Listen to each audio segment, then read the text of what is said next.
Maple Lane is presenting a 2023 Portax LK by Buckman, seen here in the dark metallic red and the roof and the front bow of this trailer. The Portax series had a redesign in 2023, so you see that gorgeous front window across the front. It's a panoramic window and it's in a lower position and wider.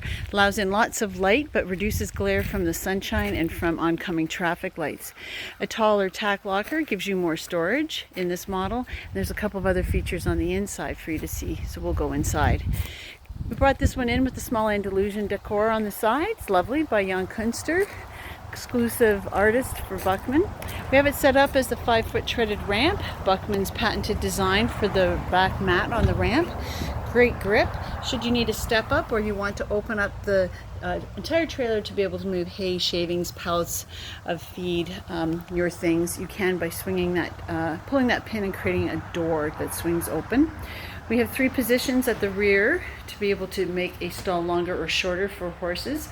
The stall length will accommodate horses wearing up to an 84-inch blanket, and the width is 33 inches, 7'7" internal height.